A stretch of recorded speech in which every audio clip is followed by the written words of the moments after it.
নমস্কার বন্ধুরা, অভিতা cooking and ব্লগিংয়ে জানাচ্ছি আরও একবার আপনাদের সকলকে স্বাগত। চলে এলাম আজকে আরও একটা রেসিপি নিয়ে। আজকের রেসিপিটা অন্যরকম।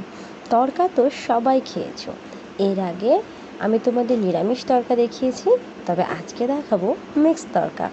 এই মিক্স তড়কার জন্য নিয়েছি আমি এখানে মসুর ডাল, নিয়েছি মুগ ডাল, লাগবে মটর ডাল, এছাড়াও নিয়েছি ভেজানো ছোলা, নিয়েছি আদা বাটা, রসুন বাটা। এছাড়াও এখানে আমি ব্যবহার করেছি ডিম, দুটো সেদ্ধ ডিম আর একটা কাঁচা ডিম ইউজ করেছি আমি। লাগবে হলুদ গুঁড়ো, লাগবে লাল লঙ্কার গুঁড়ো, এছাড়াও লাগবে লবণ, ঘি, লাগবে এখানে কাশ্মীরি লঙ্কার গুঁড়ো, এছাড়াও লাগবে সর্ষের তেল।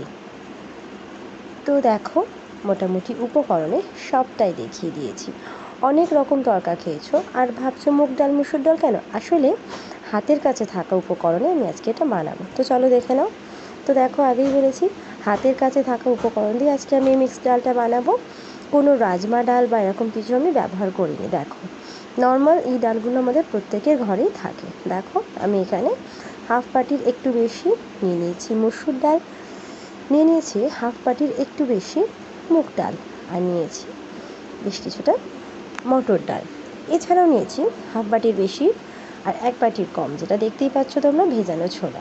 তো এগুলোকে ভালো করে ধুয়ে নিয়ে সেদ্ধ করতে দিতে হবে, আর খুব ভালো করে সেদ্ধ করে নিতে হবে, একদম 95%। তো দেখো, প্রত্যেকটা ডালকে আমি এখানে সেদ্ধ করার জন্য দিয়ে দিচ্ছি। দেখতেই পাচ্ছ, প্রথমে মসুর ডাল, মুগ ডাল, আর এরপরে দিয়ে দেব ছোলার ডাল না, মটর ডাল, আর দিয়ে দিলাম ভেজানো ছোলা। তো সব কটা ডালকে আমি একসাথে দিয়ে খুব ভালো করে প্রেশারের মুখটা বন্ধ করে আমি এখানে 3টে সিটি দিয়ে নিয়েছি। আর 3টে সিটি দেওয়ার পরে আমি এটাকে কিছুক্ষণ বন্ধ করে রেখেছিলাম। আর তারপরে দেখো, এটা কিন্তু একদম রেডি হয়ে গিয়েছে। দেখতে পাচ্ছ, পুরো 90 থেকে 95% যেটা সেদ্ধ বলে, একদম রেডি। আর আমি যে জলটুকু দিয়েছিলাম একদম মাপসই হয়ে গিয়েছে বলে আমি এখানে সামান্য একটু জল দিয়েছি, সেটা তোমরা দেখতে পাচ্ছ বন্ধুরা।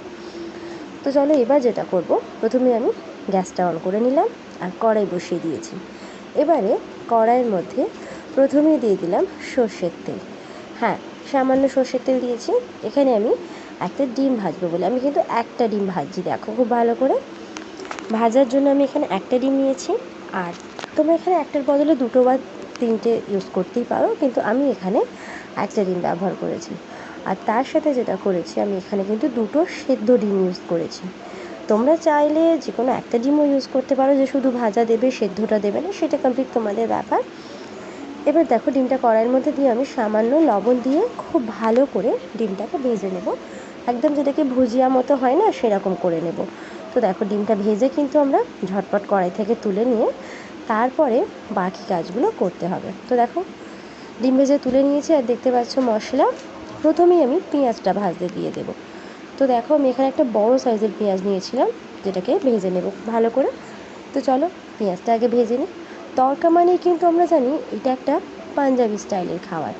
আসলে যতই, আমরা তো বাঙালি, আমরা যে কোনো খাবারকে কিন্তু আপন করে নিই। যেমন ধরো চাউমিন, এটাও কিন্তু অ্যাকচুয়ালি বাঙালিদের খাবার নয়, এটা অ্যাকচুয়ালি চাইনিজ, মানে চায়না থেকে এসেছে, কিন্তু আমরা এটাকে আমাদের মতো করে বানাই। ঠিক তড়কাটা তেমন, এটা অ্যাকচুয়ালি পাঞ্জাবি খাবার, কিন্তু আমরা এটাকে আমাদের মতো করে বানাই, তাই না বন্ধুরা? তো দেখো, তোমাদের সাথে কথা বলতে বলতে পেঁয়াজটা ভাজছি, আর তার মধ্যে দিয়ে দিলাম সামান্য লবণ দিয়ে খুব ভালো করে পেঁয়াজটাকে একটু গোল্ডেন ব্রাউন করে ভেজে নেব। তো চলো, ভাজা চলছে, দেখতেই পাচ্ছ। আচ্ছা বন্ধুরা, কারা কারা আমার মতো তড়কা খেতে ভালোবাসো একটু জানাবে কিন্তু। আমার কিন্তু তড়কা খেতে বেশ ভালো লাগে, আর আমাদের বাড়ির প্রত্যেকেই কিন্তু তড়কাটা বেশ ভালোবাসে। তবে মুগ ডালের তড়কা তোমরা অনেকেই খেয়েছো, এইভাবে মিক্স তড়কা বানিয়ে একবার খেয়ে দেখো, বেশ লাগবে। তো দেখো, টমেটোটা প্রায় ভাজা ভাজা হয়ে গিয়েছে। এর মধ্যে আমি দিয়ে দিলাম একটা মাঝারি মাপের টমেটো, কেটে নিয়েছিলাম যেটা ছোটো ছোটো করে। তো দেখো, লবণ আগে থেকেই দেওয়া আছে, তাই এই মুহূর্তে আর লবণ দেওয়ার দরকার নেই। এবারে এটাকে খুব ভালো করে ভাজা ভাজা করে নেব। দেখো, টমেটো পেঁয়াজটাকে খুব ভালো করে ভেজে নিচ্ছি। এইভাবে কিন্তু টমেটো পেঁয়াজটাকে খুব ভালো করে ভাজতে হবে বন্ধুরা। অবশ্যই কিন্তু কোনো আলসেমি করলে হবে না, একবার করে নাড়িয়ে চাড়িয়ে নিতে হবে। দেখো পেঁয়াজ টমেটো কিন্তু প্রায় ভাজা ভাজা হয়ে এসছে। এবার মশলাগুলো দিয়ে নেওয়ার পালা। এখানে দেখো আমি চামচের ব্যবহার করিনি, তবে আমি এখানে 1 চামচ রসুন বাটা রেখেছি আর 1 চামচ আদা বাটা। আচ্ছা, এখানে একটা কথা বলি, তোমরা চাইলে না এখানে বাটার পরিবর্তে গ্রেট করা আদা রসুনটা আর কি গ্রেট করা ইউজ করতে পারো, বা খুব পাতলা করে হাত সাবধান করে যদি কুচিয়ে নিতে পারো সেরকম ধরনের কুচিও ব্যবহার করতে পারো।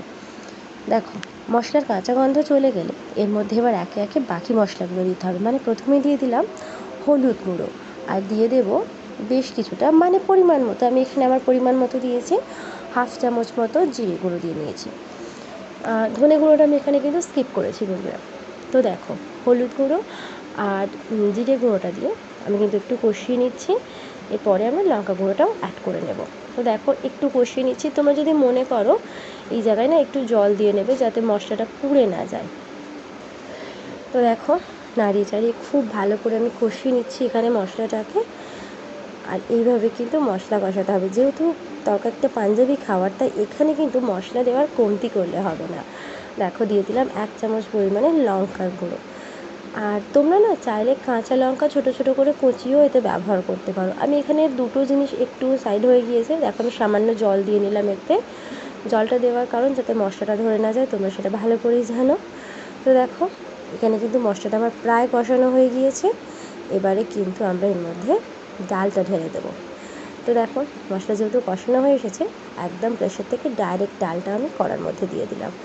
আর এভাবে খুব ভালো করে একটু নিচে থেকে নাড়িয়ে চাড়িয়ে দিতে হবে। যেহেতু ডাল, অবশ্যই কিন্তু বারে বারে নাড়াবে, যতক্ষণ না এটা রেডি হচ্ছে বারে বারে কিন্তু খুব ভালো করে নাড়াবে, নাহলে কিন্তু এটা নিচে পুড়ে যাওয়ার সম্ভাবনা থাকে। তো দেখো খুব ভালো করে মশলার সাথে আমি ডালটাকে মিশিয়ে নিচ্ছি, একদম উল্টে পাল্টে। চলো বেশ মেশানো হয়ে গেছে দেখতেই পাচ্ছ। এবারে কিন্তু এটাকে ফুটতে দেওয়ার পালা।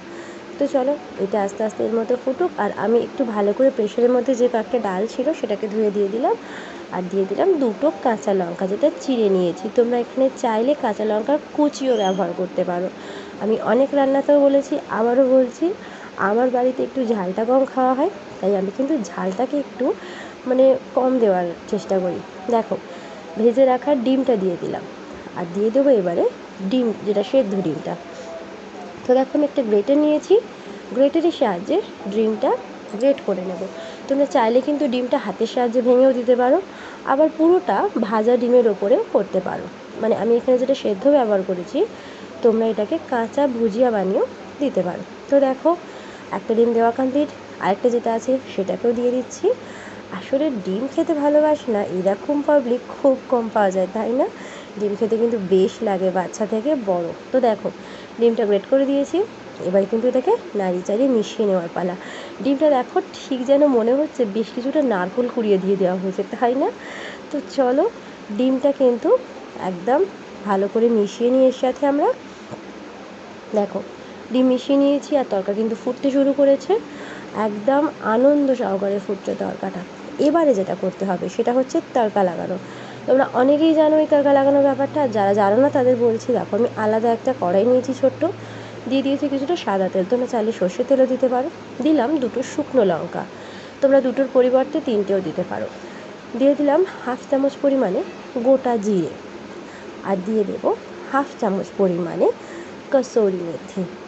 দেখো জিরেটা কিন্তু প্রায় হয়ে এসেছে, আর এখানে হাতে করেই দিলাম, কিন্তু এটা আমি 1/2 চামচ পরিমাণে দিয়েছি কিন্তু কসুরি মেথিটা। আর দিয়ে দেবো 1/2 চামচ এখানে আমি কাশ্মীরি লঙ্কার গুঁড়ো।